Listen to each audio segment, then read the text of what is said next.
Olá, seja muito bem-vindo a mais um programa Conversa de Mulheres. É verdade, estamos aqui consigo de segunda a sexta-feira e 2024 vai ser a mesma coisa. De segunda a sexta-feira, às 15 horas.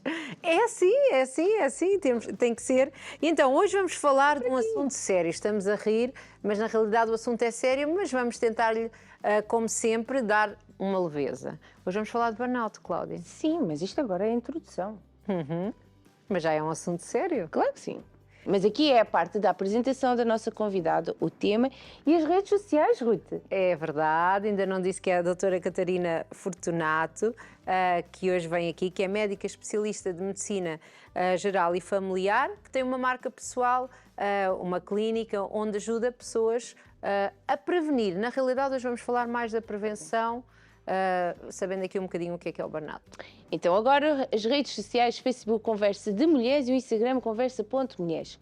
Muita informação, muito conteúdo para que você possa estar sempre dentro daquilo que acontece aqui no programa e, claro, para poder partilhar, comentar, dar a conhecer estes projetos que vêm até aqui ao nosso programa Conversa de Mulheres. Isto não é só para ficar no programa, é para ser partilhado.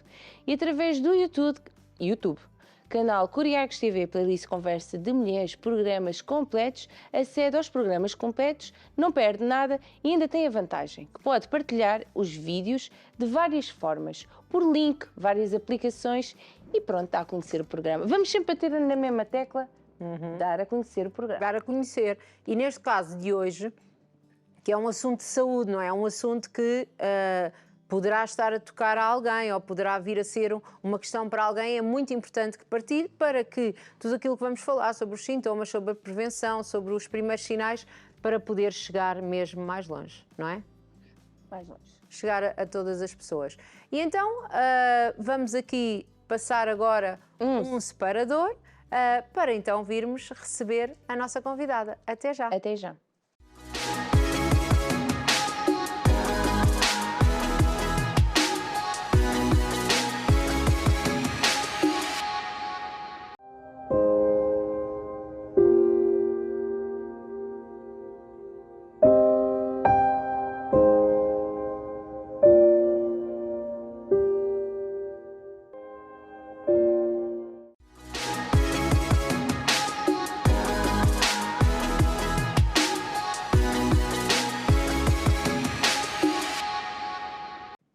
E já tivemos aqui uma pequena apresentação, mas agora vamos receber a nossa convidada. Temos connosco a doutora Catarina Fortunato. Olá, Seja muito bem-vinda. muito obrigada. Médica especialista em medicina geral e familiar, com uma marca pessoal com foco na prevenção da burnout, e que criou a sua própria mentoria nesta área e que abriu no final de 2023 a sua própria clínica Ative. Certo? É verdade. É verdade. Seja muito bem-vinda. Acertámos em todas, estamos chafas. Tudo certo. Está tudo certo. Tudo certo. Então, muito bem-vinda, doutora Catarina. Fala-nos um bocadinho aqui, gostamos sempre de conhecer as nossas convidadas. Portanto, Desde senhora. Desde pequenina, em pequenina ainda não era doutora, só se foi das bonecas. Não. Por acaso, na altura, acho que até pensei primeiro em trabalhar numa farmácia. Gostava daquela sério? parte de vender as caixinhas e gostava de brincar com a minha irmã nesses Aquelas temas. gavetas longas. Depois, mais tarde, é que veio aqui o gosto pela medicina, realmente, e foi um gosto especial que depois se manteve ao longo de todo o percurso. Quando é que surge o gosto pela medicina? Eu acho que foi ali mais ou menos por volta dos meus 10, 11 anos. Depois também quando os meus avós começaram a adoecer e eu comecei a ter mais gosto pela questão de ajudar os outros. Estou a perceber a importância de um médico numa família, não é? Sem dúvida, sem dúvida. E depois, como gosto de muitas áreas, para mim a medicina geral e familiar sempre foi aquela que mais abrangia e daí cativou-me logo desde o início. Foi? Sim. E então, e notas para entrar em medicina? Isto foi queimar pestanas à força. Foram assim uns anos valentes, foi, ou seja, o percurso acaba por ser praticamente 11 anos, até termos depois a especialidade terminada, e foi uma grande conquista. Foi assim uns anos difíceis, não é? Lembro-me de abdicar de várias coisas. Pronto. Com os meus amigos, às vezes tínhamos festas de aniversário, alguma saída, eles não percebiam muito bem porque é que eu não poderia sair à noite, porque no dia a seguir de manhã, às vezes às 7, 8 da manhã já estava levantada a estudar, mas depois acho que acabou por compensar. Acordava mais cedo de manhã para estudar. Nunca fui de acordar muito cedo, porque não conseguia ser muito produtiva e quando tentava acordar muito cedo depois corria mal, porque tinha que me deitar outra vez e depois voltar novamente a estudar, mas normalmente acordava 7h30, 8h30 já gostava de E ainda estar... estudava um bocadinho antes de seguir Das aulas? Não, antes das aulas não. Eu estava a dizer ao fim de semana, mais ao fim de semana, certo, ao fim de semana, ok. porque depois durante a semana ia mais para as aulas e o estudo era mais à tarde. Isso é que é uma coragem mesmo, porque isto já começa aqui mesmo antes de entrar na faculdade, não é? Já tem que haver Sim. aqui este rigor, porque já se sabe que há uma média que vai ser alta, já se sabe isto tudo, não é? Toda a preparação prévia, pronto, o secundário foram sem dúvida 3 anos muito intensos, também de muito trabalho. E depois tive que manter mais ou menos esse padrão de trabalho e de exigência ao longo de todo o curso. E não havia hobbies e outras coisas que gostaste de fazer? Sim, eu fui assim um bocadinho. Eu experimentei vários desportos. Eu costumo dizer, nunca me adaptei assim muito bem a nenhum em específico. O que eu gostei mais foi realmente o futebol. Futebol, é verdade. Ainda foi aquele que eu joguei mais tempo e que gostava mais. Tentei também a patinagem. Fiz patinagem artística durante 2 anos. Entretanto, passei pelo handball. Não, de todo, desportos com mãos não é o meu forte. Mas assim, os maiores hobbies era mais ir à praia, tempo em família, ouvir música, ler. Sigo, não é? Tranquilidade. Era assim o meu maior hobby preferido, sem dúvida. E então fala-nos um bocadinho do seu percurso aqui depois de... Portanto, como é que é aqui? Está a tirar o curso, já sabemos aqui, já falámos com vários médicos, como já disse também é um curso muito exaustivo. Já sabia que ia escolher aqui a medicina geral como especialidade? Eu desde o início foi sempre a minha área principal. Sim. Depois houve ali um ano em que gastroenterologia foi assim uma área que também teve nas minhas opções. Entretanto, quando tive prática no terreno de ir assistir às técnicas e assim desisti dessa ideia. Não gostou? Não gostei dessa parte. E efetivamente a medicina geral e familiar continuava a ser aquele prazer de acompanhar as pessoas desde o início da vida, ao longo da vida, os vários elementos da família e realmente conquistou-me. E um médico de família é uma pessoa maravilhosa. Nós agradecemos muito às nossas médicas de família, não é? Sim, Temos sim, médicas de família top. Que tal trazermos as nossas médicas? Já falámos sobre isso, não sei. Eu sou suspeita, não é? Porque eu costumo dizer que a medicina geral e familiar, apesar de alguns senãos, obviamente, mas que é a melhor especialidade, em tudo. como em tudo, tem sempre coisas boas e coisas más. E acho que é quem faz aquilo também por gosto, que eu também já... Sim. Eu lembro-me que o meu médico de família, de quando eu era solteira, eu não lhe tinha nenhuma paixão. Não havia nenhum tipo de empatia, não sei, pronto, era uma pessoa que eu ia lá, respeitava o senhor nunca me tratou mal, mas não havia, não sei, não era uma pessoa da família, não é? Também somos todos diferentes. Como é o médico de família. Eu, há pouco tempo, agora, foi mesmo há pouco tempo, eu encontrei a enfermeira de família, que também há sempre uma enfermeira, não é? Eu nem sei se ela me conheceu, porque eu já não vou, quando o miúdo era bebê, ia lá mais. Mas eu via, e eu quando dei conta, até pensei, a senhora deve pensar que eu louco, eu tive que lhe dar 2 peixinhos. Porque eu fiquei tão contente a ver, porque lá está, é uma pessoa que foi tão importante para mim, numa altura difícil, que eu fui lá e o meu filho ia lá, vai lá dar aqui, que tu fizeste um xixi nesta senhora quando ela nos foi lá visitar a casa. Porque são tão importantes, não é? É isto que se sente. Ou seja, é o poder acompanhar realmente as pessoas ao longo ver da aqui ao vida, os vivo desafios mesmo, sim. e partilhar sempre as angústias, as boas coisas e as más coisas também, mesmo em termos de conquistas das pessoas. É isso crescimento, os miúdos. Que me liga muito à medicina geral e familiar. E então, quando sai do curso, começa logo a ser médica de família? Como é que é isto? Como é que foi aqui a sua... Tem aqui outra especialização. Sim, aqui pelo meio houve assim algumas mudanças, ou seja, eu terminei a especialidade, entretanto tentei concorrer para ficar mais próximo de casa, não consegui ficar colocada no Serviço Nacional de Saúde, próximo de casa, porque era o que eu queria, realmente voltar para a zona da Marinha Grande. Médicos que querem ficar perto e depois dizem que não há médicos familiares, eles querem, só têm que ver bem. Entretanto, não conseguindo ficar lá, decidi, rescindir com o Serviço Nacional de Saúde. Comecei então toda uma outra área também a criar o meu próprio projeto, não é? Que já estava no papel há algum tempo, mas que não tinha tido aqui ainda a oportunidade.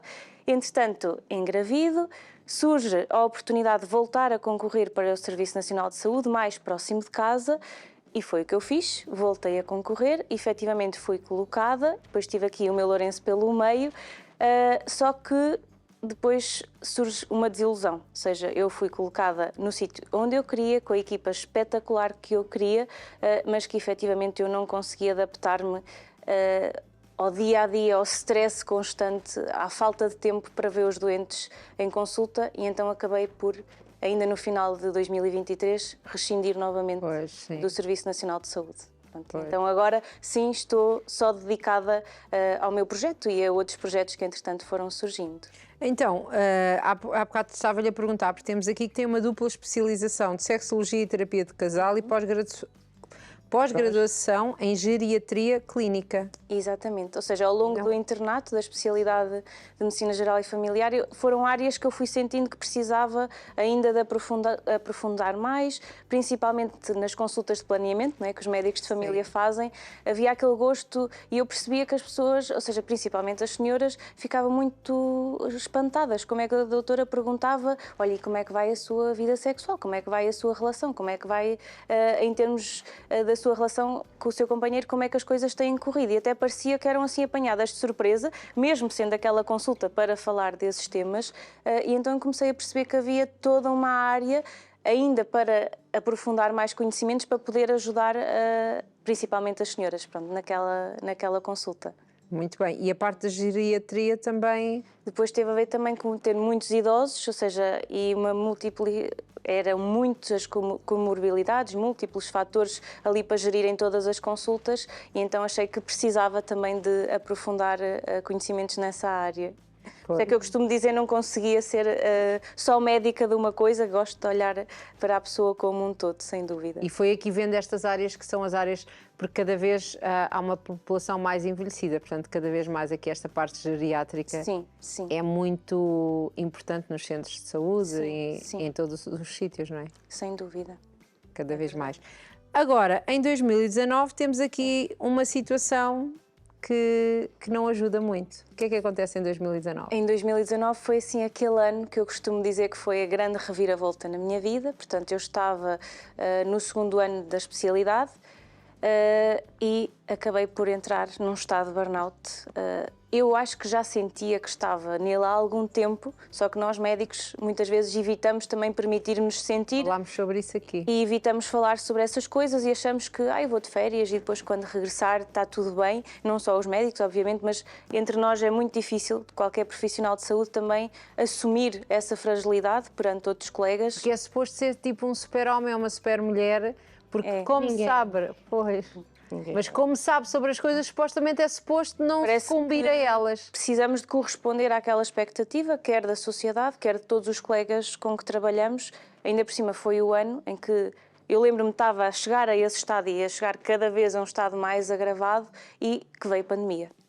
E naquele momento eu pensei, não, agora não posso sequer tratar de mim, eu preciso é de ajudar os outros. Ou seja, foi aqui um conjunto de fatores que depois, em 2020, então, ou seja, não deu para parar de todo, apesar de ter sido a recomendação do colega na altura, quando eu procurei ajuda, mas efetivamente, eu costumo dizer, eu tratei o meu burnout a trabalhar, tive que arranjar aqui outras estratégias também para ultrapassar. Quando é que percebe ou quando é que assume que eu estou aqui em burnout? Eu acho que aqui a minha irmã, que está agora em pedopsiquiatria a tirar a especialidade, acho que teve, sem dúvida, um papel preponderante, que foi num jantar, numa festa de Natal da empresa dos meus pais, e ela melhor que ninguém já me conhece e sabe que eu sou uma pessoa muito social e gosto muito de estar a falar. Ela virou-se para mim e disse, Mana, tu não estás bem, tu precisas de ajuda. E aquilo soou assim na minha cabeça. Eu já tinha vindo há alguns meses atrás a pensar, a refletir de que efetivamente se passava alguma coisa comigo, de que não estava mesmo bem, ou seja, a irritabilidade começou a ser maior, o cansaço era realmente evidente. Eu fui de férias, voltei de férias, era quase como se não tivesse ido de férias, voltava a sentir-me cansada logo na primeira hora de que voltei ao trabalho. E foi este chamado, ou seja, esta atenção mesmo dela me dizer, tu precisas de ajuda, Mana. O que é que ela viu em si nessa festa? Eu acho que foi o facto de estar sentada e estar como se não estivesse lá. Ou seja, eu lembro de me estar a sentir que estava tudo a acontecer à minha volta que eu quase não estava ali presente, ou seja, era quase como se me tivesse desligado um bocadinho, estava ali em piloto automático, mas não estava realmente envolvida com as pessoas que lá estavam. Não conseguia estar, sentia-se muito cansada. Eu sentia-me cansada e em piloto automático, literalmente. Eu estava lá, mas era como se a minha cabeça não estivesse lá. Pronto, estava só de corpo presente. Quando tentava falar com as pessoas, parecia que eu já nem conseguia falar com as pessoas, porque estava tão cansada que dizer uma simples frase para alguém me parecia um cansaço ainda maior. Ou seja, parecia-me uma exigência muito grande. E foi aí que comecei a pensar, não, isto está mesmo mal, eu preciso mesmo de procurar ajuda. E foi procurar ajuda? Fui procurar ajuda.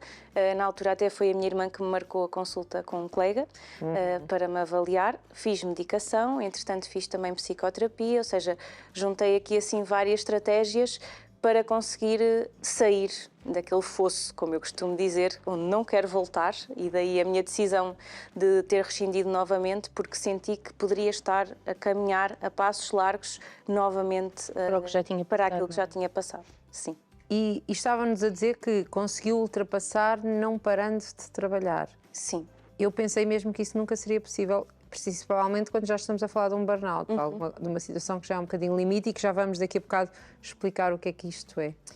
Eu acho que consegui também pela questão, aquela fase da pandemia em que nós trabalhávamos muito por turnos, ou seja, dividíamos o dia, ou íamos de manhã ou íamos de tarde. Quando íamos, o trabalho era realmente muito exaustivo e mesmo assim às vezes trazíamos para casa, mas eu acho que em termos de horário completo e da forma como as consultas estavam geridas, era diferente, porque as pessoas, ou seja, só havia aquelas marcações, tínhamos muito mais cuidado, as pessoas não iam todas de uma vez para o centro de saúde. Pois. Em termos de ritmo de consultas era mais fácil controlar e algo mais tolerável, pronto, do que realmente as consultas de 15 em 15, 20 em 20 minutos, 10 em 10 minutos que nós fazíamos sempre, diariamente. Que é o que às vezes acontece Sim. aqui, não é?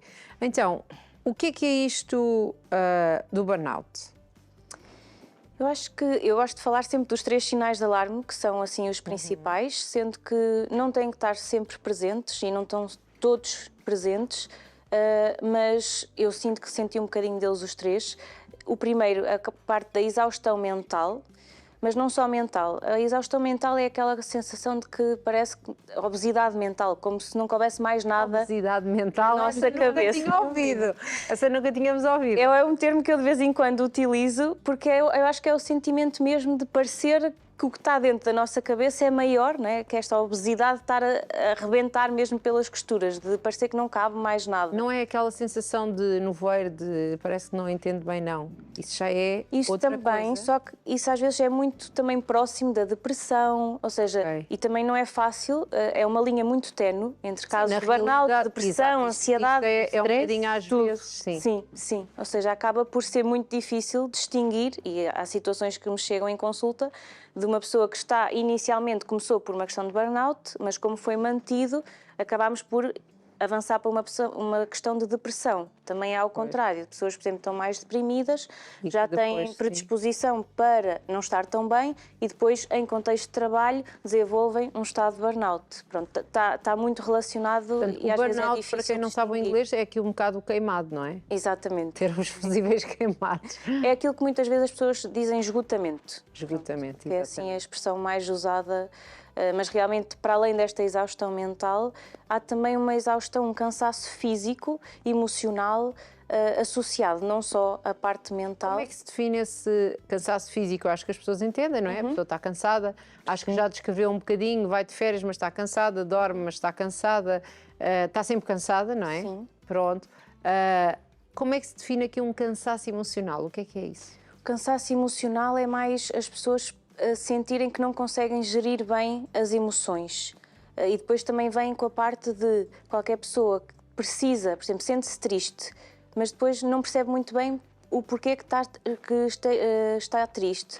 E começa a sentir que não tem capacidade emocional para lidar também com as circunstâncias que vão acontecendo no dia-a-dia. Surge a irritabilidade, surge, ou seja, como se estivéssemos com os nervos sempre à flor da pele, porque efetivamente estamos cansados de reagir ou cansados de sequer pensar emocionalmente como é que vamos gerir ali as nossas emoções, tristeza, raiva, medo, alegria. Portanto, acaba por ser, assim, de uma forma a tentar explicar mais facilmente, o lidar com as nossas emoções. A ideia aqui de explicar é um bocadinho também, lá está, para chamar a alerta às pessoas, Claro, fazer aqui um claro. sinal, um red flag, olha, atenção, se sim. está a sentir isto, tem que ter cuidado. E o que é que a Cláudia há bocado perguntou? O que é que eu perguntei? Do stress, não é? Porque há stress e há burnout. Há aqui algumas diferenças. Sim, ou seja, de um modo Bem que geral... um pode levar ao outro, não é? Sim. Temos vários que são parecidos, não é? Exatamente. Estava a explicar. Mas o que é basicamente o burnout é causado por um stress laboral crónico mal gerido, ou seja, não é o stress em si que é o problema, normalmente o problema é este stress ser de forma contínua. Portanto, no dia-a-dia todos nós temos episódios de estar mais estressados num dia, de poder... Sim. Ao longo do dia haver um pico de stress, isso não podemos chamar o burnout.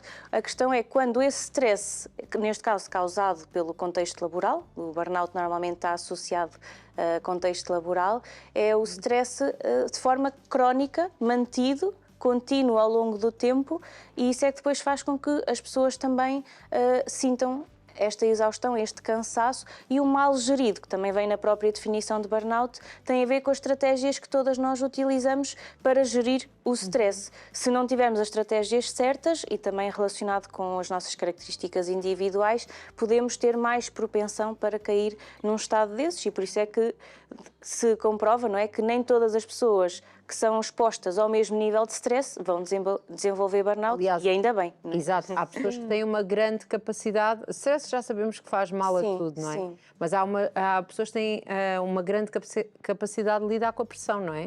Há outras que nem tanto. Exatamente. E queria lhe perguntar, porque está a referir que é laboral, portanto tem que ser uma coisa que tem a ver com o trabalho, por exemplo, não pode ter nada a ver com relações pessoais.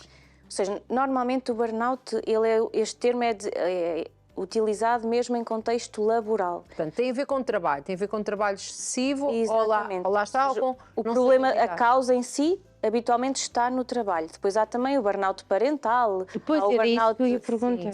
Cada vez mais se fala também do burnout digital, causado Burnout digital. Sim, sim. Por estarmos muito tempo expostos às redes sociais, pela correria que essas redes sociais...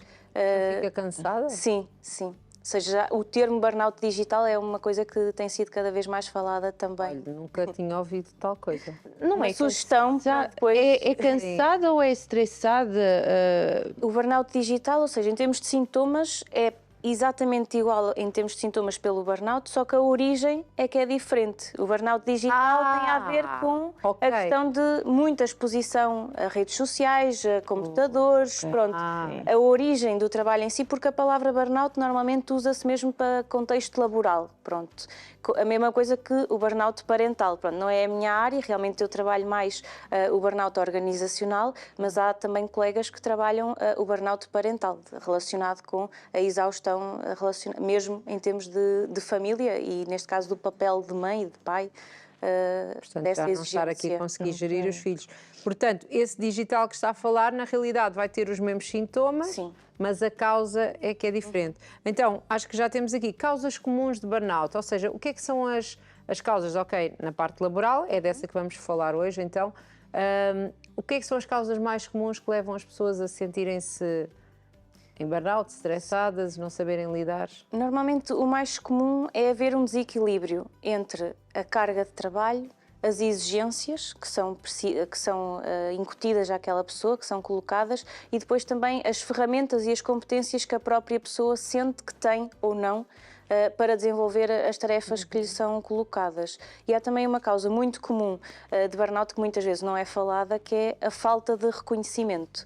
Ou seja, de vários estudos que têm saído, a falta de reconhecimento no local de trabalho, assim como a falta de orientações específicas, ou seja, a pessoa estar lá, mas não sabe bem o que é esperado do seu papel, ou seja, que tarefas é que tem mesmo que desenvolver. Isso também pode ser uma das causas de burnout, para além da carga em si, não é? Da pressão de trabalho. É mesmo engraçado, não é? Porque pensa-se sempre que só é porque a pessoa trabalha demais.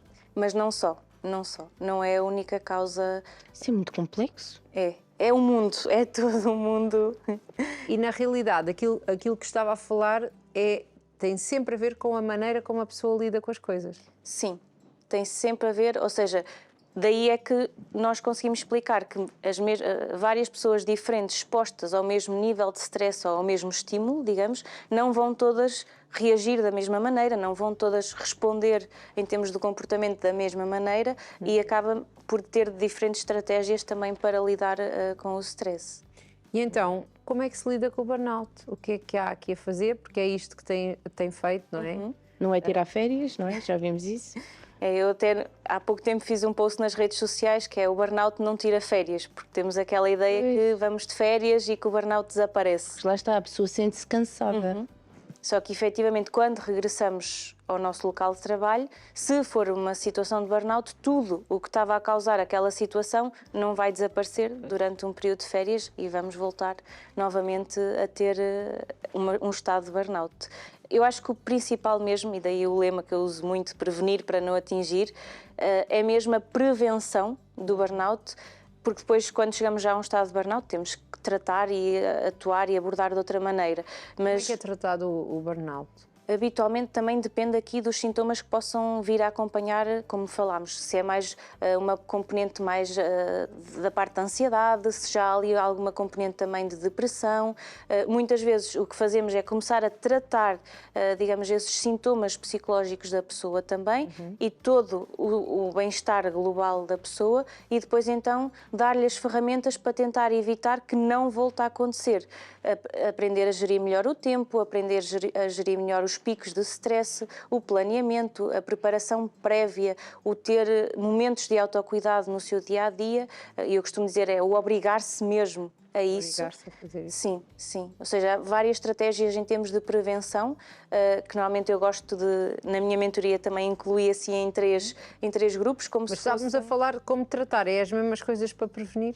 Ou seja, primeiro, não, a prevenção é uma área. Okay. Depois, em termos de tratamento, o que nós fazemos é, temos que ir, às vezes, a outro tipo de tratamento. Por exemplo, na prevenção, raramente é necessário tratamento farmacológico. Pronto. Enquanto no tratamento, quando já está muitas aqui vezes instaurado, é preciso. depois tem que já ir à medicação durante um tempo. Exatamente. E depois todas as estratégias que usamos na prevenção também aplicamos ao longo ou seja, da recuperação de um estado de burnout, só que é importante não sobrecarregar logo a pessoa num estado de burnout, não é? Imaginando uma pessoa que já está em burnout, que sente que não consegue lidar com tudo o que tem a lidar e ainda lhe vamos tentar mostrar ou implementar mudanças radicais em termos de estilos no dia-a-dia, às vezes é difícil, não é? Não é o momento certo para começar logo. Então vamos falar de prevenção. Qual é que é aqui a importância do equilíbrio? Eu sou uma acérrima defensora do equilíbrio, ou seja... Para depois falarmos dessas vários pontos que falou e explicarmos um bocadinho de cada e darmos algumas estratégias, se calhar algumas dicas. Sim, eu acho que, acima de tudo, eu defendo muito que nós só conseguimos ser profissionais de excelência se nos sentirmos seres humanos, seja física, mental, emocional e socialmente saudáveis.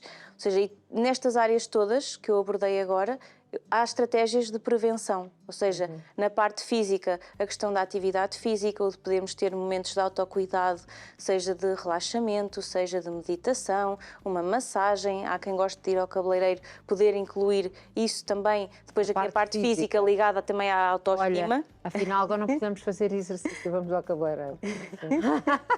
A parte física relacionada com a autoestima também. Já vi que estou sempre a brincar, mas lá está, a parte física, o exercício vai fazer uma coisa, o cabeleireiro vai fazer outra. Exatamente.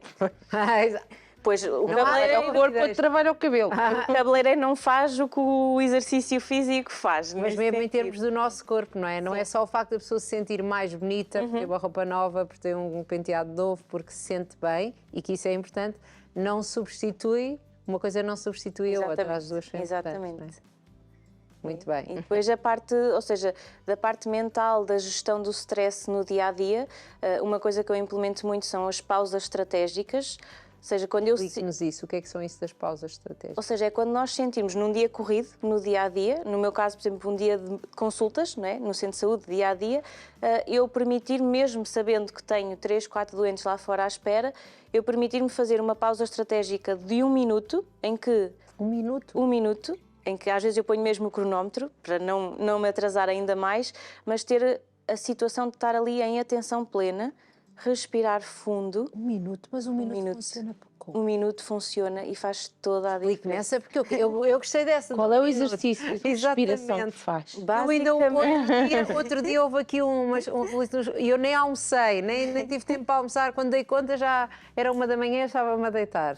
Portanto, esse 1 minuto tinha-me dado jeito. Eu às vezes uso este minuto Então, para conte-nos lá, como é que é? simplesmente respirar, e em que faço inspiração profunda durante 4 segundos, mantenho a respiração durante 2 segundos e expiro. Novamente em 4 segundos. E às vezes isto é o suficiente para, de um doente para o outro, por exemplo, um doente em que comuniquei uma má notícia, em que foi uma consulta mais desafiadora e que fiquei ali mais ansiosa, com o stress mais em altas, o parar 1 minuto e fazer 3, 4 vezes este ciclo de respiração faz-me ir chamar o outro doente como se o outro já tivesse arrumado, ou seja, na gavetinha dele, e já não viesse, ou seja, contaminar, não é? Aqui. A consulta seguinte. Essa é uma das técnicas que uso. Também tenho na minha gavetinha alguns cartõezinhos com afirmações positivas, que às vezes nesse 1 minuto tiro, assim, repentinamente leio e penso, ok, isto faz sentido, este é o momento para fazer uma pausa de 1 minuto e depois continuo o meu dia-a-dia, e às vezes faço estas pausas estratégicas mais do que uma vez por dia, obviamente, quando sinto essa necessidade. Não, porque quando eu penso em pausa, olha, pensei logo em várias coisas que se diz. Não Em fico comer. muito tempo, também, mas não é só. Não é só. Também gosto dessas pausas. Também gosto das pausas de comer. Não, mas às vezes até se diz, não ficar tanto. Para quem, por exemplo, trabalha sentado, não é? Nós aqui temos que ficar o tempo que estamos sentadas. Quietinhas. Porque se eu me levanto, vai alguém ficar maluco ali daquele lado. Mas. Não somos nós. Exato, não vai lá. Mas que se fala, não pode ficar tanto tempo sentado, dar uma. Levanta-se, dá aqui 5 minutos de pausa, que também faz Também bem, é não uma ótima sugestão de pausa Acaba estratégica. por ser física também, um Sim, bocadinho física, sim. porque se anda, não se fica ali tão. Na altura da parado. pandemia, eu lembro-me, por exemplo, tínhamos uma hora de almoço entre a parte da manhã e a parte da tarde, e eu simplesmente, por exemplo, dar voltas ao centro de saúde. Isso acontecia. Ou seja, na pausa de almoço, o poder sair aquele bocadinho, nem que fosse para dar 2 voltas ao centro de saúde, mas pelo menos respirar ar puro e sair um bocadinho ali daquela rotina e lembrar-me que era pausa de hora de almoço, que às vezes a hora de almoço ficava em 10, 15 minutos, pronto. E pelo menos... Eu em 2024 vou-me lembrar bem do que é que são pausas da hora de almoço. Porque não pode ser que ando aqui a falhar as minhas pausas da hora de almoço. Mas essa de 1 minuto realmente vai ficar aqui no 1 minuto, portanto é basicamente respirar. É a respiração. Que a doutora Célia nos ensina sempre da respiração. Exatamente. Há quem goste, por exemplo, também de escrever uma simples frase, ou seja, ter um caderninho ao pé e escrever simplesmente, nem que seja como se fosse um desabafo interior, mas passar para o papel de algo que esteja a preocupá-la, ou pelo menos permitir-se sentir de o que é que eu estou a sentir, porque é que eu estou assim. Porque às vezes, se nós ao longo do dia sentimos alguma ansiedade, algum stress, mas não paramos para nos permitir sentir, o dia vai continuar, o stress vai exponenciando ao longo do dia, chegamos a casa, quem leva é a família, né? Entre aspas, leva, ou seja, descarregamos tudo ao chegar a casa na família, e a ideia é tentarmos, com estas pausas estratégicas, ir reduzindo este exponenciar de stress ao longo do dia. Porque na realidade há pessoas, não é? Cada um tem a sua maneira de ser, mas há pessoas que fazem as coisas ou vão trabalhando ou vão fazendo a coisa a seguir exatamente para esquecer aquele stress ou aquela má notícia ou aquela coisa. Mas o que a doutora nos está a dizer é que isso não acontece. Isto fica lá tipo subjacente. Isso acaba por ser uma estratégia de evitamento, ou seja, é uma estratégia de coping, mas daquelas que nós coping de formas de lidar com o stress. Sim. Ou seja, cada um de nós tem a sua forma. formas de lidar com o stress diferentes. Normalmente as pessoas que têm uma dessas estratégias é a questão do evitamento, é o fingir, ou seja, nem vou pensar naquilo, ou vou fingir que não está lá, Sim. mas isso acaba por estar a mascarar, ou seja, é como se estivéssemos a calcar e em algum momento do dia, da vida da pessoa, Aquilo vai sair. aquilo nunca foi tratado, nunca foi abordado, nunca foi sequer questionado. E a algum momento, como eu costumo dizer, tem que explodir por algum lado. Portanto, o que nos está a dizer é que quando há esse stress, esses picos de stress, se deve parar para sentir porque é que eu estou assim, o que é que realmente está a ser estressante. Às vezes não é nada. Às vezes é só o facto de estarmos a correr, não é? Às vezes percebemos que, mas porquê é que eu estou assim? Nem tenho motivo para estar assim. Mas só o facto de pensarmos que estamos assim e o porquê acaba por nivelar já aqui a nossa emoção e a nossa percepção, não é? de como é que realmente nos sentimos. Se nunca pararmos para isso, nunca vamos conseguir perceber como é que nos sentimos. Que mais estratégias é que costuma dar às pessoas aqui de prevenção? Uso muito uma que é a questão da intenção também ao chegar a casa e da intenção de manhã. Ou seja, de manhã, e isso é uma técnica que eu uso muito para mim. A intenção de chegar a casa, não sei o que é, mas parece-me bem. A intenção de chegar a casa, podemos começar por essa, é quando chegamos a casa, ainda antes de sair do carro, estamos dentro do carro e pensamos com que, ou seja, o que é que eu quero transmitir, neste caso ao meu namorado e ao meu filho, não é? Ao chegar a casa, o que é que eu quero transmitir para eles? Quero transmitir o stress todo que trago do trabalho? Ou quero transmitir leveza, confiança, serenidade? E só fazer aquela pausa, e às vezes faço durante o caminho do trabalho para casa, ou seja, eu estabeleço uma intenção de, ok, eu hoje, o dia já terminou e agora tenho a intenção de chegar a casa e aproveitar ao máximo o tempo com a minha família. Mas se eu não pensar nesta, também é uma pausa, não é? Se eu não pensar estrategicamente como é que eu quero entrar em casa, o que é que eu quero partilhar sobre o dia de trabalho ou não, ou aquilo que eu acho que não vai adiantar de muito e ainda pode causar mais transtornos, então decido não partilhar, mas isto é a intenção ao chegar a casa, aquilo que eu chamo de pensarmos com que intenção ou o que é que queremos transmitir às pessoas que estão à nossa espera no final do dia. A intenção de manhã é imaginarmos como se fosse dentro de 3 caixinhas, em que uma somos nós próprias, a nossa vida, digamos, o nosso autocuidado, eu comigo mesma, o eu com a família e o eu no trabalho. E às vezes faço no banho ou ainda enquanto estou deitada na cama, pensar, ok, na caixinha, avaliando eu dentro da caixinha de eu comigo própria, hoje como é que eu me sinto? Tenho alguma intenção em especial? Se eu penso, ok, não me estou a sentir muito bem, já há muito tempo que já não faço uma massagem, por exemplo, de relaxamento, que é uma coisa que eu gosto de fazer e que também é uma das estratégias que eu utilizo, vou marcar então, ou seja, para o dia 2 a minha intenção é marcar uma massagem porque decidi investir naquela parte do meu autocuidado. Porque faz esta reflexão, vamos assim chamar, Sim. podemos chamar, que há muito tempo. Pode ser, Cláudia, marca para nós. Porque há muito tempo sente que não estava a fazer o seu autocuidado. Sim, sim. E o mesmo para a caixinha, ou seja, a minha reflexão no trabalho ou a minha reflexão em casa. Por exemplo, no trabalho, se sinto que há algo que está constantemente a correr mal ou que posso mudar e que deve, naquele dia em específico, merecer mais a minha atenção, eu já vou para o trabalho com aquele foco de, ok, no dia de hoje vou-me focar principalmente nisto ou vou-me debruçar principalmente sobre isto e acabo por escolher, às vezes, uma coisa para cada das caixinhas, outras vezes simplesmente só por sentir ali um desequilíbrio em alguma delas e opto por dar mais atenção só a uma delas. E esse exercício é diário? Diário.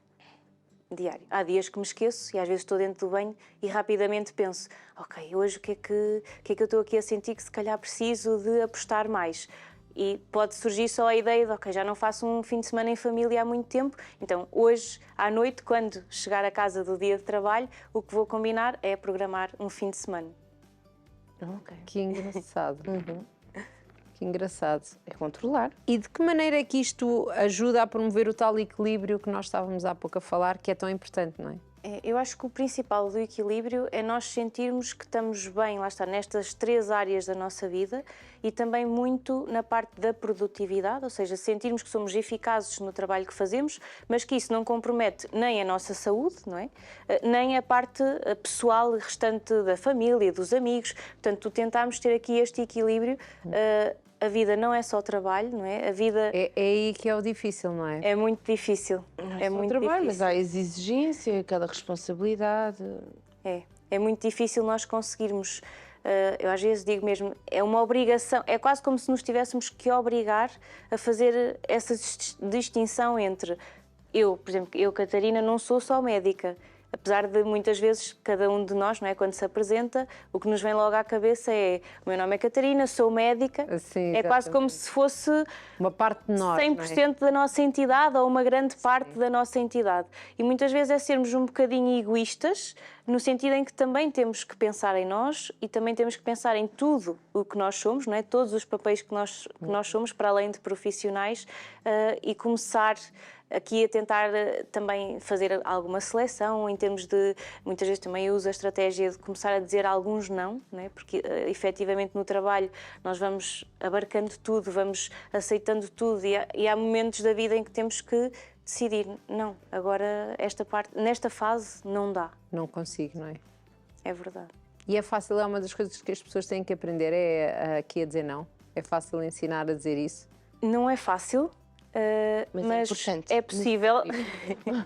Mas é possível, e cada vez mais, por acaso tem sido engraçado com algumas das estratégias que eu vou explicando, e gosto muito de usar a técnica sanduíche, e as pessoas acham imensa piada ao nome, mas posso falar aqui. Sim, já agora. Pode falar o que quiser. Em termos de, ou seja, é mesmo uma sanduíche, um pãozinho. Nós pomos como se fosse a primeira base, assim fofinha, não é? E imaginando que recebemos um convite ou que alguém nos pede para fazer algo mais, algum trabalho a mais, ou que simplesmente nos chamam para uma reunião que nós sentimos ou que não está alinhado com os nossos objetivos, ou que também para irmos àquela reunião temos que deixar de fazer outras coisas importantes.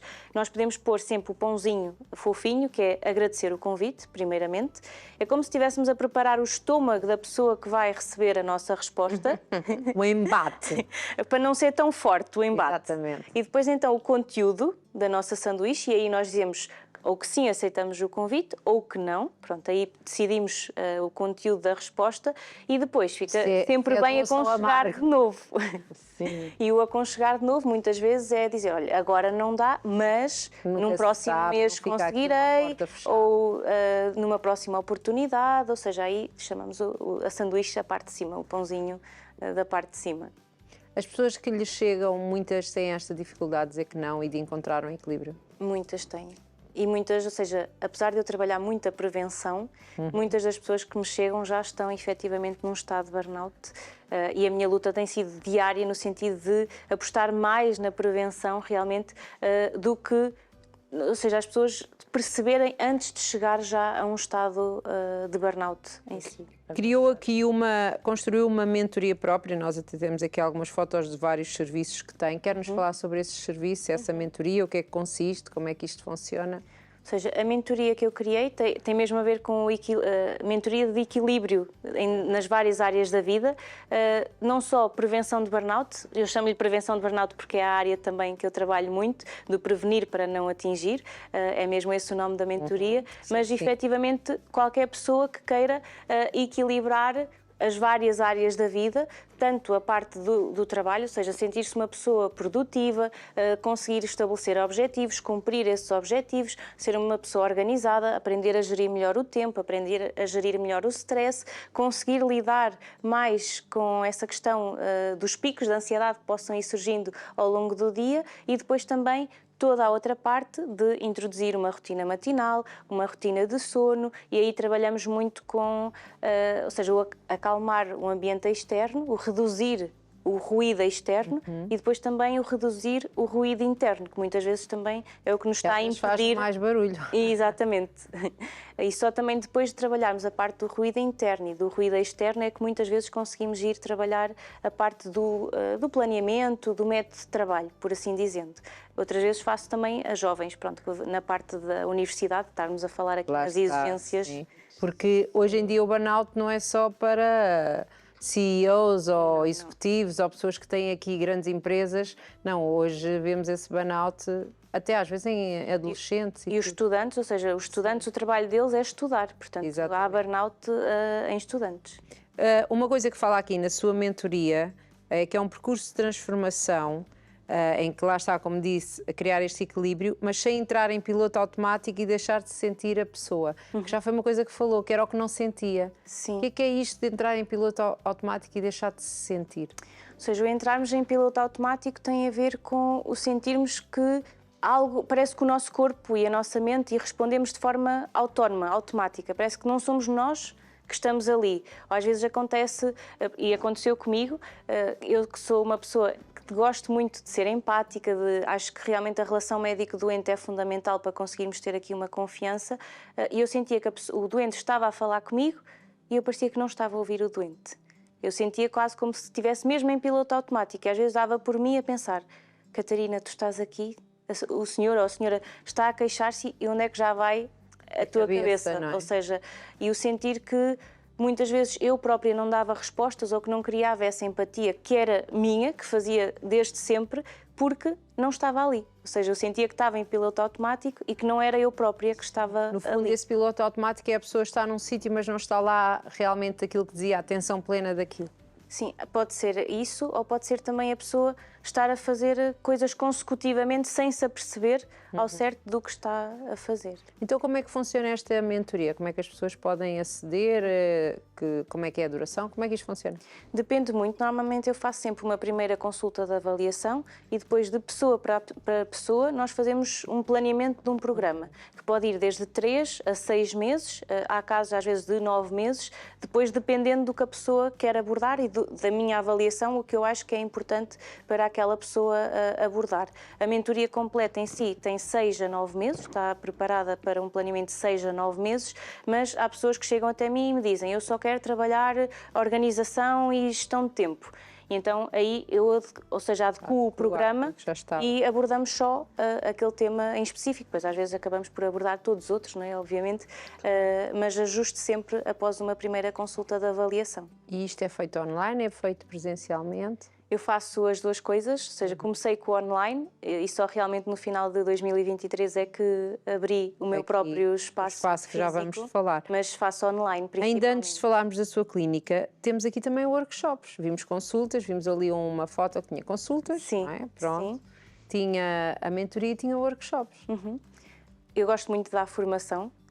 E é assim uma das áreas que tem vindo também a crescer aqui associada à minha marca pessoal, e normalmente os convites que surgem é precisamente para prevenção de burnout, seja em empresas, seja em outros sítios de cuidados de saúde. É um assunto que é muito, muito, muito importante, não é? Exatamente, e tem sido, ou seja, dependendo também do que a empresa está a sentir necessidade naquele momento, eu ajusto depois a formação, mas o tema principal é sempre a prevenção de burnout. E nesses workshops, porque é uma coisa para muita gente, não é? Como uma mentoria individualizada. Mesmo aquilo que fala, acredita que vai ajudando aqui estas pessoas, este grupo de pessoas? Eu acho que sim.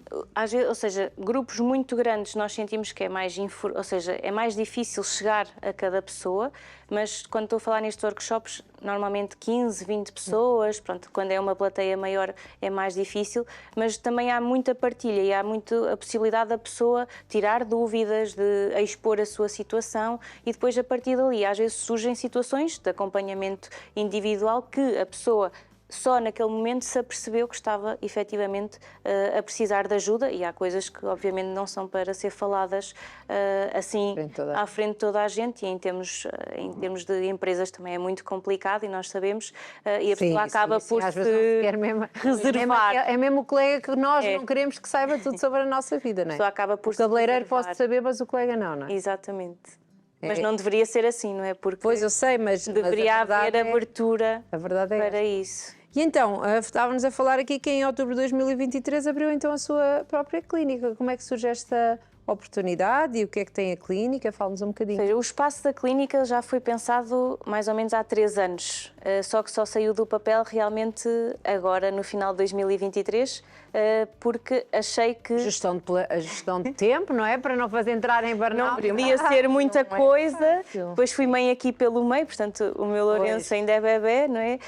O seu Lourenço tem meses ainda, não é? Tem 7 meses, Pois. neste momento 7 meses. Sim, muito bem. E então agora estamos nesta fase, ou seja, tive que optar por deixar um bocadinho em stand-by e agora no final de 2023 realmente achei que era o momento certo.